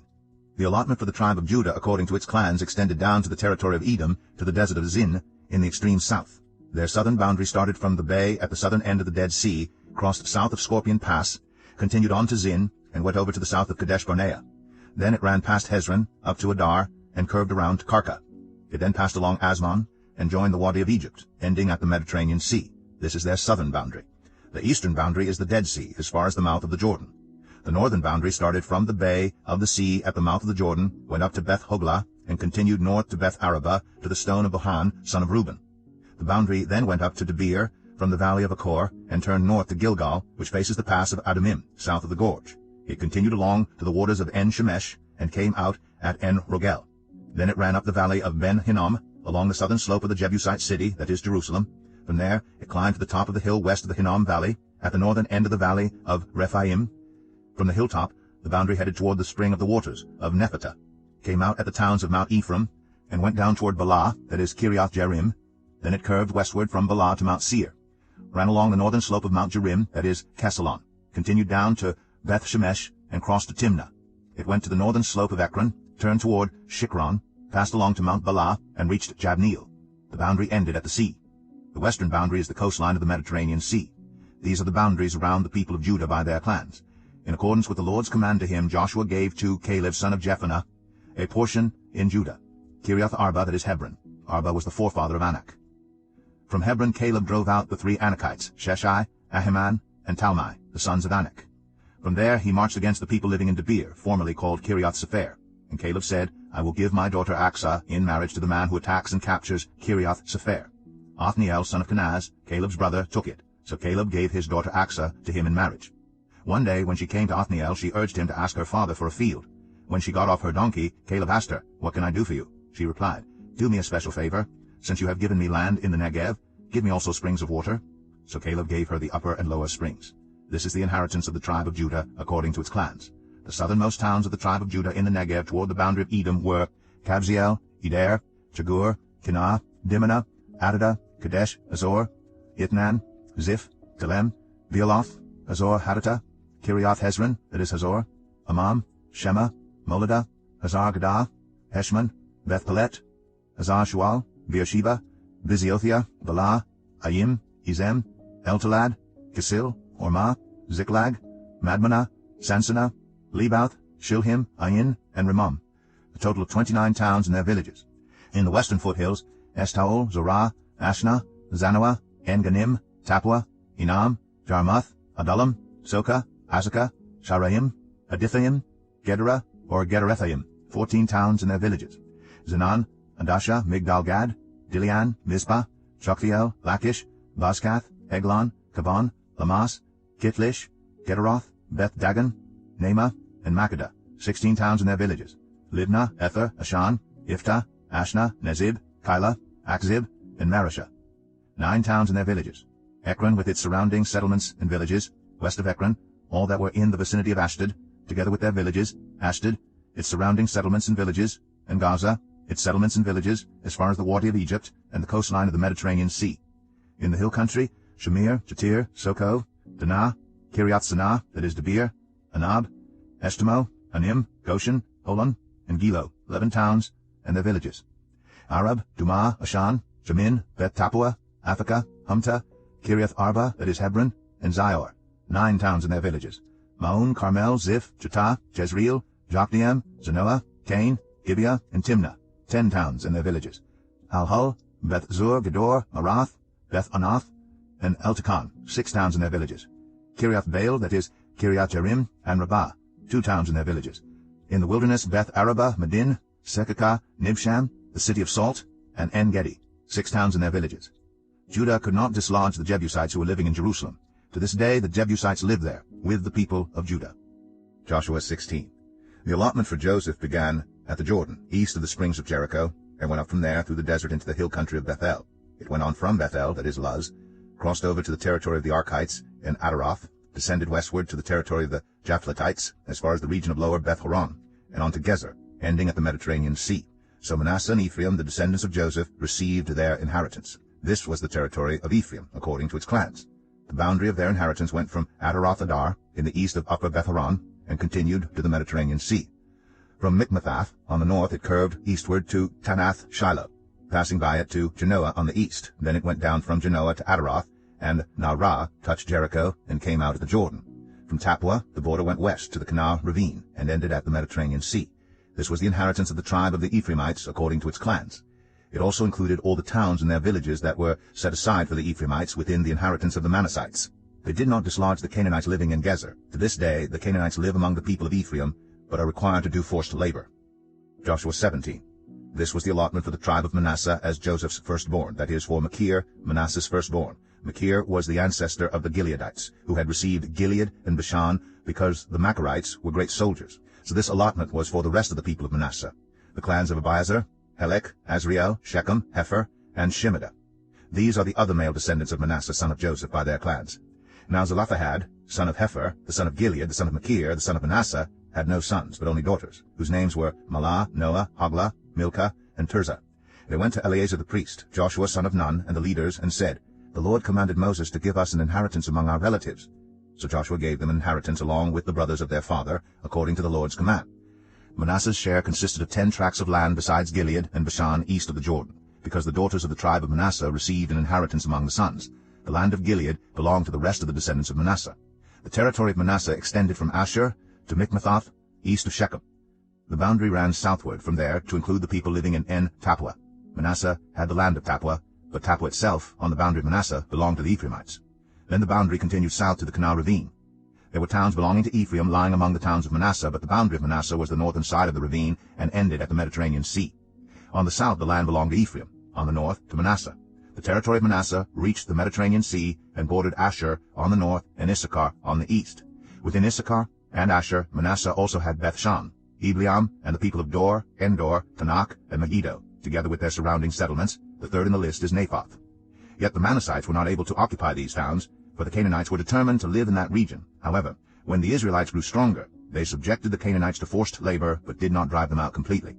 The people of Joseph said to Joshua, "Why have you given us only one allotment and one portion for an inheritance? We are a numerous people, and the Lord has blessed us abundantly." "If you are so numerous," Joshua answered, "and if the hill country of Ephraim is too small for you, go up into the forest and clear land for yourselves there in the land of the Perizzites and Rephaites." The people of Joseph replied, "The hill country is not enough for us, and all the Canaanites who live in the plain have chariots fitted with iron, both those in Bethshan and its settlements, and those in the valley of Jezreel." But Joshua said to the tribes of Joseph, to Ephraim and Manasseh, "You are numerous and very powerful.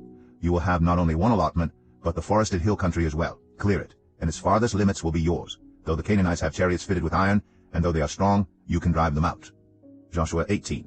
The whole assembly of Israel gathered at Shiloh, and set up the tent of meeting there. The country was brought under their control, but there were still 7 Israelite tribes who had not yet received their inheritance. So Joshua said to the Israelites, "How long will you wait before you begin to take possession of the land that the Lord, the God of your ancestors, has given you? Appoint 3 men from each tribe. I will send them out to make a survey of the land, and to write a description of it, according to the inheritance of each. Then they will return to me. You are to divide the land into 7 parts. Judah is to remain in its territory on the south, and the tribes of Joseph in their territory on the north. After you have written descriptions of the 7 parts of the land, bring them here to me, and I will cast lots for you in the presence of the Lord our God. The Levites, however, do not get a portion among you, because the priestly service of the Lord is their inheritance, and Gad, Reuben, and the half-tribe of Manasseh have already received their inheritance on the east side of the Jordan. Moses, the servant of the Lord, gave it to them." As the men started on their way to map out the land, Joshua instructed them, "Go and make a survey of the land and write a description of it. Then return to me, and I will cast lots for you here at Shiloh in the presence of the Lord." So the men left and went through the land. They wrote its description on a scroll, town by town, in 7 parts, and returned to Joshua in the camp at Shiloh. Joshua then cast lots for them in Shiloh in the presence of the Lord, and there he distributed the land to the Israelites according to their tribal divisions. The first lot came up for the tribe of Benjamin according to its clans. Their allotted territory lay between the tribes of Judah and Joseph. On the north side their boundary began at the Jordan, passed the northern slope of Jericho, and headed west into the hill country, coming out at the wilderness of Beth-aven. From there it crossed to the south slope of Luz, that is Bethel, and went down to Adaroth-adar, on the hill south of Lower Beth-oran. From the hill facing Beth-oran, on the south, the boundary turned south along the western side and came out at Kiriath-baal, that is Kiriath-jearim, a town of the people of Judah. This was the western side. The southern side began at the outskirts of Kiriath-jearim, on the west, and the boundary came out at the spring of the waters of Nephtoah. The boundary went down to the foot of the hill facing the valley of Beth-hinnom, north of the valley of Rephaim. It continued down the Hinnom valley, along the southern slope of the Jebusite city, and so to En-rogel. It then curved north, went to En-shemesh, continued to Kaliloth, which faces the pass of Adamim, and ran down to the stone of Boan, son of Reuben. It continued to the northern slope of Beth Araba, and on down into the Araba. It then went to the northern slope of Beth Hoglah, and came out at the northern bay of the Dead Sea, at the mouth of the Jordan in the south. This was the southern boundary. The Jordan formed the boundary on the eastern side. These were the boundaries that marked out the inheritance of the clans of Benjamin on all sides. The tribe of Benjamin, according to its clans, had the following towns: Jericho, Beth Hoglah, Emek, Keziz, Beth Araba, Zemaraim, Bethel, Avim, Parah, Ophrah, Kephar Ammoni, Ophni, and Geba, 12 towns and their villages: Gibeon, Ramah, Beeroth, Mizpah, Kephirah, Moza, Rechem, Irpeel, Terah, Zelah, Haleph, the Jebusite city, that is Jerusalem, Gibeah, and Kiriath, 14 towns and their villages. This was the inheritance of Benjamin for its clans. Joshua 19. The second lot came out for the tribe of Simeon according to its clans. Their inheritance lay within the territory of Judah. It included Beersheba, or Sheba, Moladah, Hazar, Shual, Belah, Ezem, Eltalad, Bethul, Hormah, Ziklag, Beth Markaboth, Hazar Susa, Beth Lebaoth, and Sharuim, 13 towns and their villages: Ain, Rimmon, Ether, and Ashan, 4 towns and their villages, and all the villages around these towns as far as Balath Beer, Ramah in the Negev. This was the inheritance of the tribe of the Simeonites according to its clans. The inheritance of the Simeonites was taken from the share of Judah, because Judah's portion was more than they needed, so the Simeonites received their inheritance within the territory of Judah. The third lot came up for Zebulun according to its clans. The boundary of their inheritance went as far as Sarid. Going west, it ran to Maralah, touched Dabasheth, and extended to the ravine near Jokneam. It turned east from Sarid toward the sunrise to the territory of Kisloth Tabor, and went on to Dabaroth and up to Japhia. Then it continued eastward to Gath-Hepher and Eth-Kazim. It came out at Rimmon and turned toward Neah. There the boundary went round on the north to Hanathon and ended at the valley of Ifta-El. Included were Katath, Nahalal, Shimron, Idalah, and Bethlehem. These were the 12 towns and their villages. These towns and their villages were the inheritance of Zebulun according to its clans. The fourth lot came out for Issachar according to its clans. Their territory included Jezreel, Kesaloth, Shunem, Hapharaim, Shion, Anaharath, Rabith, Kishion, Ebez, Remeth, En-Ganim, En-Hadah, and Beth-Pazez. The boundary touched Tabor, Shahazamah, and Beth-Shemesh, and ended at the Jordan. There were 16 towns and their villages. These towns and their villages were the inheritance of the tribe of Issachar according to its clans. The fifth lot came out for the tribe of Asher according to its clans. Their territory included Helkath, Halai, Beten, Akshaph, Alamelech, Amad, and Mishal. On the west the boundary touched Carmel and Shehor-Libnath. It then turned east toward Beth-Dagon, touched Zebulun and the valley of Ifta-El, and went north to Beth-Emek and Neiel, passing Kabul on the left. It went to Abdon, Rehob, Haman, and Kanah, as far as Greater Sidon. The boundary then turned back toward Ramah, and went to the fortified city of Tyre, turned toward Hosah, and came out at the Mediterranean Sea in the region of Akzib, Umah, Aphek, and Rehob. There were 22 towns and their villages. These towns and their villages were the inheritance of the tribe of Asher according to its clans. The sixth lot came out for Naphtali according to its clans. Their boundary went from Haleph and the large tree in Zananim, passing Adamai-Nekeb and Jabneel to Lakum, and ending at the Jordan. The boundary ran west through Aznoth Tabor and came out at Hukok. It touched Zebulun on the south, Asher on the west, and the Jordan on the east. The fortified towns were Ziddim, Zer, Hamath, Rakath, Kinnereth, Adamah, Ramah, Hazor, Kadesh, Edrei, En-Hazor, Iron, Migdal-El, Horem, Beth-Anath, and Beth-Shemesh. There were 19 towns and their villages. Those towns and their villages were the inheritance of the tribe of Naphtali, according to its clans. The seventh lot came out for the tribe of Dan, according to its clans. The territory of their inheritance included Zorah, Eshtaol, Ir-Shemesh, Sha'alabin, Ajalon, Itlah, Elon, Timnah, Ekron, El-Tekeh, Gibbethon, Balath, Jehud, Bene-Barak, Gath-Rimmon, Me-Jarkon, and Rakon, with the area facing Joppa. When the territory of the Danites was lost to them, they went up and attacked Leshem, took it, put it to the sword, and occupied it. They settled in Leshem and named it Dan after their ancestor. These towns and their villages were the inheritance of the tribe of Dan according to its clans. When they had finished dividing the land into its allotted portions, the Israelites gave Joshua son of Nun an inheritance among them, as the Lord had commanded. They gave him the town he asked for, Timnath-Serah, in the hill country of Ephraim, and he built up the town and settled there. These were the territories that Eleazar the priest, Joshua son of Nun, and the heads of the tribal clans of Israel assigned by lot at Shiloh in the presence of the Lord at the entrance to the tent of meeting, and so they finished dividing the land. Joshua 20. Then the Lord said to Joshua, Tell the Israelites to designate the cities of refuge, as I instructed you through Moses, so that anyone who kills a person accidentally and unintentionally may flee there and find protection from the avenger of blood. When they flee to one of these cities, they are to stand in the entrance of the city gate and state their case before the elders of that city. Then the elders are to admit the fugitive into their city and provide a place to live among them. If the avenger of blood comes in pursuit, the elders must not surrender the fugitive, because the fugitive killed their neighbor unintentionally and without malice aforethought. They are to stay in that city until they have stood trial before the assembly and until the death of the high priest who is serving at that time. Then they may go back to their own home in the town from which they fled. So they set apart Kadesh in Galilee in the hill country of Naphtali, Shechem in the hill country of Ephraim, and Kiriath Arba, that is Hebron, in the hill country of Judah.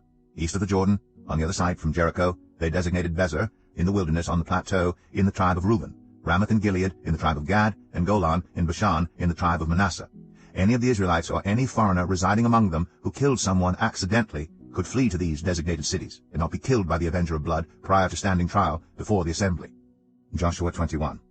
Now the family heads of the Levites approached Eleazar the priest, Joshua son of Nun, and the heads of the other tribal families of Israel at Shiloh in Canaan, and said to them, The Lord commanded through Moses that you give us towns to live in, with pasture lands for our livestock.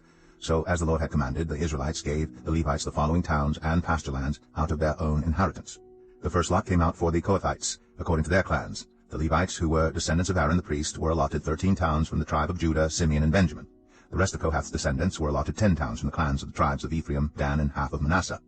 The descendants of Gershon were allotted 13 towns from the clans of the tribes of Issachar, Asher, Naphtali, and the half-tribe of Manasseh in Bashan. The descendants of Merari, according to their clans, received 12 towns from the tribes of Reuben, Gad, and Zebulun. So the Israelites allotted to the Levites these towns and their pasture lands, as the Lord had commanded through Moses. From the tribes of Judah and Simeon they allotted the following towns by name. These towns were assigned to the descendants of Aaron, who were from the Kohathite clans of the Levites, because the first lot fell to them. They gave them Kiriath Arba, that is Hebron, with its surrounding pasture land, in the hill country of Judah. Arba was the forefather of Anak. But the fields and villages around the city they had given to Caleb, son of Jephunneh, as his possessions. So to the descendants of Aaron the priest they gave Hebron, a city of refuge for one accused of murder, Libnah, Jatir, Eshtemoa, Elon, Debir, Ain, Jetah, and Beth Shemesh, together with their pasture lands, 9 towns from these 2 tribes. And from the tribe of Benjamin they gave them Gibeon, Geba, Anathoth, and Almon, together with their pasture lands, 4 towns. The total number of towns for the priests, the descendants of Aaron, came to 13, together with their pasture lands. The rest of the Kohathite clans of the Levites were allotted towns from the tribe of Ephraim. In the hill country of Ephraim they were given Shechem, a city of refuge for one accused of murder, and Gezer, Kibzaim, and Beth-Oron, together with their pasture lands, 4 towns. Also from the tribe of Dan they received Eltekeh, Gibbethon, Ajalon, and Gath-Rimmon, together with their pasture lands, 4 towns. From half the tribe of Manasseh they received Tanakh and Gath-Rimmon, together with their pasture lands, 2 towns. All these 10 towns and their pasture lands were given to the rest of the Kohathite clans. The Levite clans of the Gershonites were given, from the half-tribe of Manasseh, Golan in Bashan, a city of refuge for one accused of murder, and Be-Eshterah, together with their pasture lands, 2 towns. From the tribe of Issachar, Kishion, Daberath, Jarmuth, and En-Ganim, together with their pasture lands, 4 towns. From the tribe of Asher, Mishal, Abdon, Helkath, and Rehob, together with their pasture lands, 4 towns. From the tribe of Naphtali, Kadesh in Galilee, a city of refuge for one accused of murder, Hamath-Dor, and Kartan, together with their pasture lands, 3 towns. The total number of towns of the Gershonite clans came to 13, together with their pasture lands. The Merarite clans, the rest of the Levites, were given, from the tribe of Zebulun, Jokneam, Karta, Dimnah, and Nahalal, together with their pasture lands, 4 towns. From the tribe of Reuben, Bezer, Jahaz, Kedemoth, and Mephath, together with their pasture lands, 4 towns. From the tribe of Gad, Ramoth in Gilead, a city of refuge for one accused of murder, Mahanaim, Heshbon, and Jazer, together with their pasture lands, 4 towns in all. The total number of towns allotted to the Merarite clans, who were the rest of the Levites, came to 12. The towns of the Levites in the territory held by the Israelites were 48 in all, together with their pasture lands. Each of these towns had pasture lands surrounding it. This was true for all these towns. So the Lord gave Israel all the land he had sworn to give their ancestors, and they took possession of it, and settled there. The Lord gave them rest on every side, just as he had sworn to their ancestors. Not one of their enemies withstood them. The Lord gave all their enemies into their hands. Not one of all the Lord's good promises to Israel failed. Every one was fulfilled. Joshua 22. Then Joshua summoned the Reubenites, the Gadites, and the half-tribe of Manasseh, and said to them, You have done all that Moses, the servant of the Lord, commanded, and you have obeyed me in everything I commanded. For a long time now, to this very day, you have not deserted your fellow Israelites, but have carried out the mission the Lord your God gave you. Now that the Lord your God has given them rest as he promised, return to your homes in the land that Moses, the servant of the Lord, gave you on the other side of the Jordan. But be very careful to keep the commandment and the law that Moses, the servant of the Lord, gave you, to love the Lord your God, to walk in obedience to him, to keep his commands, to hold fast to him, and to serve him with all your heart and with all your soul. Then Joshua blessed them and sent them away, and they went to their homes. To the half-tribe of Manasseh Moses had given land in Bashan, and to the other half of the tribe Joshua gave land on the west side of the Jordan along with their fellow Israelites. When Joshua sent them home, he blessed them, saying, "Return to your homes with your great wealth, with large herds of livestock, with silver, gold, bronze, and iron, and a great quantity of clothing, and divide the plunder from your enemies with your fellow Israelites." So the Reubenites, the Gadites, and the half-tribe of Manasseh left the Israelites at Shiloh in Canaan to return to Gilead, their own land, which they had acquired in accordance with the command of the Lord through Moses. When they came to Goliath, near the Jordan in the land of Canaan, the Reubenites, the Gadites, and the half-tribe of Manasseh built an imposing altar there by the Jordan. And when the Israelites heard that they had built the altar on the border of Canaan at Goliath, near the Jordan, on the Israelites' side, the whole assembly of Israel gathered at Shiloh to go to war against them. So the Israelites sent Phinehas, son of Eleazar, the priest, to the land of Gilead, to Reuben, Gad, and the half-tribe of Manasseh. With him they sent 10 of the chief men, one from each of the tribes of Israel, each the head of a family division among the Israelite clans. When they went to Gilead, to Reuben, Gad, and the half-tribe of Manasseh, they said to them, "The whole assembly of the Lord says, how could you break faith with the God of Israel like this? How could you turn away from the Lord and build yourselves an altar in rebellion against him now? Was not the sin of Peor enough for us? Up to this very day we have not cleansed ourselves from that sin, even though a plague fell on the community of the Lord. And are you now turning away from the Lord? If you rebel against the Lord today, tomorrow he will be angry with the whole community of Israel. If the land you possess is defiled, come over to the Lord's land, where the Lord's tabernacle stands, and share the land with us. But do not rebel against the Lord or against us by building an altar for yourselves other than the altar of the Lord our God." When Achan son of Zerah was unfaithful in regard to the devoted things, did not wrath come on the whole community of Israel? He was not the only one who died for his sin. Then Reuben, Gad, and the half-tribe of Manasseh replied to the heads of the clans of Israel, "The mighty one, God, the Lord, the mighty one, God, the Lord, he knows. And let Israel know, if this has been in rebellion or disobedience to the Lord, do not spare us this day. If we have built our own altar to turn away from the Lord and to offer burnt offerings and grain offerings or to sacrifice fellowship offerings on it, may the Lord himself call us to account. No, we did it for fear that someday your descendants might say to ours, 'What do you have to do with the Lord, the God of Israel? The Lord has made the Jordan a boundary between us and you, you Reubenites and Gadites. You have no share in the Lord.' So your descendants might cause ours to stop fearing the Lord. That is why we said, 'Let us get ready and build an altar.' But not for burnt offerings or sacrifices. On the contrary, it is to be a witness between us and you and the generations that follow, that we will worship the Lord at his sanctuary with our burnt offerings, sacrifices, and fellowship offerings. Then in the future, your descendants will not be able to say to ours, 'You have no share in the Lord.' And we said, 'If they ever say this to us, or to our descendants, we will answer, Look at the replica of the Lord's altar, which our ancestors built, not for burnt offerings and sacrifices, but as a witness between us and you. Far be it from us to rebel against the Lord and turn away from him today by building an altar for burnt offerings, grain offerings, and sacrifices, other than the altar of the Lord our God that stands before his tabernacle." When Phinehas the priest and the leaders of the community, the heads of the clans of the Israelites, heard what Reuben, Gad, and Manasseh had to say, they were pleased. And Phinehas son of Eleazar the priest said to Reuben, Gad, and Manasseh, "Today we know that the Lord is with us, because you have not been unfaithful to the Lord in this matter. Now you have rescued the Israelites from the Lord's hands." Then Phinehas son of Eleazar the priest and the leaders returned to Canaan from their meeting with the Reubenites and Gadites in Gilead and reported to the Israelites. They were glad to hear the report and praised God. And they talked no more about going to war against them to devastate the country where the Reubenites and Gadites lived. And the Reubenites and the Gadites gave the altar this name, "A witness between us, that the Lord is God." Joshua 23.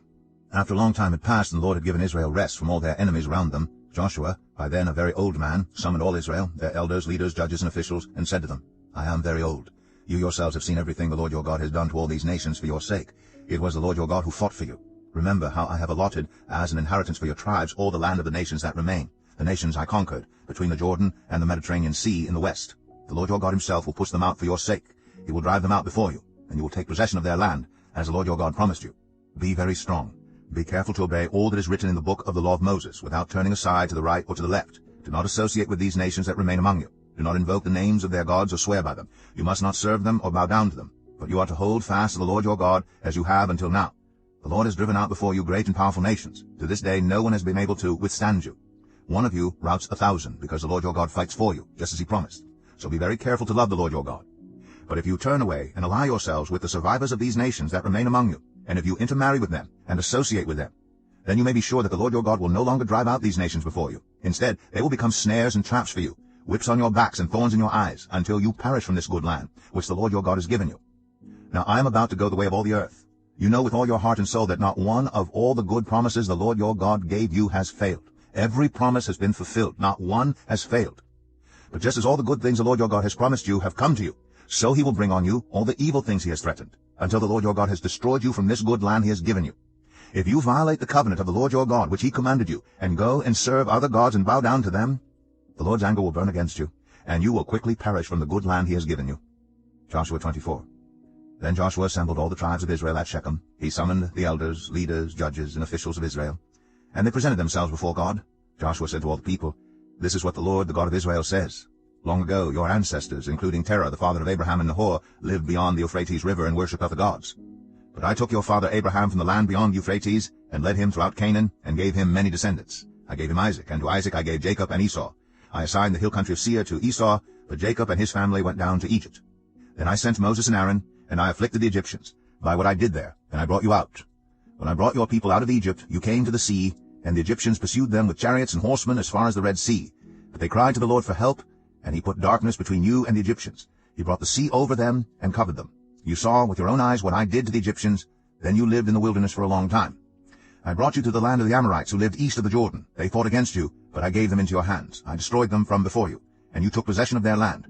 When Balak son of Zippor, the king of Moab, prepared to fight against Israel, he sent for Balaam son of Beor to put a curse on you. But I would not listen to Balaam. So he blessed you again and again, and I delivered you out of his hand. Then you crossed the Jordan and came to Jericho. The citizens of Jericho fought against you, as did also the Amorites, Perizzites, Canaanites, Hittites, Girgashites, Hivites, and Jebusites. But I gave them into your hands. I sent the hornet ahead of you, which drove them out before you. Also the 2 Amorite kings. You did not do it with your own sword and bow. So I gave you a land on which you did not toil, and cities you did not build. And you live in them, and eat from vineyards and olive groves that you did not plant. Now fear the Lord and serve him with all faithfulness. Throw away the gods your ancestors worshipped beyond the Euphrates River and in Egypt, and serve the Lord. But if serving the Lord seems undesirable to you, then choose for yourselves this day whom you will serve, whether the gods your ancestors served beyond the Euphrates, or the gods of the Amorites, in whose land you are living. But as for me and my household, we will serve the Lord." Then the people answered, "Far be it from us to forsake the Lord to serve other gods. It was the Lord our God himself who brought us and our parents up out of Egypt, from that land of slavery, and performed those great signs before our eyes. He protected us on our entire journey, and among all the nations through which we traveled. And the Lord drove out before us all the nations, including the Amorites who lived in the land. We too will serve the Lord, because he is our God." Joshua said to the people, "You are not able to serve the Lord. He is a holy God. He is a jealous God. He will not forgive your rebellion and your sins. If you forsake the Lord and serve foreign gods, he will turn and bring disaster on you, and make an end of you, after he has been good to you." But the people said to Joshua, "No, we will serve the Lord." Then Joshua said, "You are witnesses against yourselves that you have chosen to serve the Lord." "Yes, we are witnesses," they replied. "Now then," said Joshua, "throw away the foreign gods that are among you, and yield your hearts to the Lord, the God of Israel." And the people said to Joshua, "We will serve the Lord our God and obey him." On that day Joshua made a covenant for the people, and there at Shechem he reaffirmed for them decrees and laws. And Joshua recorded these things in the book of the law of God. Then he took a large stone and set it up there under the oak near the holy place of the Lord. "See," he said to all the people, "this stone will be a witness against us. It has heard all the words the Lord has said to us. It will be a witness against you if you are untrue to your God." Then Joshua dismissed the people, each to their own inheritance. After these things Joshua son of Nun, the servant of the Lord, died at the age of 110. And they buried him in the land of his inheritance in Timnath-Serah, in the hill country of Ephraim, north of Mount Gash. Israel served the Lord throughout the lifetime of Joshua and of the elders who outlived him and who had experienced everything the Lord had done for Israel. And Joseph's bones, which the Israelites had brought up from Egypt, were buried at Shechem in the tract of land that Jacob bought for 100 pieces of silver from the sons of Hamor, the father of Shechem. This became the inheritance of Joseph's descendants. And Eleazar son of Aaron died and was buried at Gibeah, which had been allotted to his son Phinehas in the hill country of Ephraim.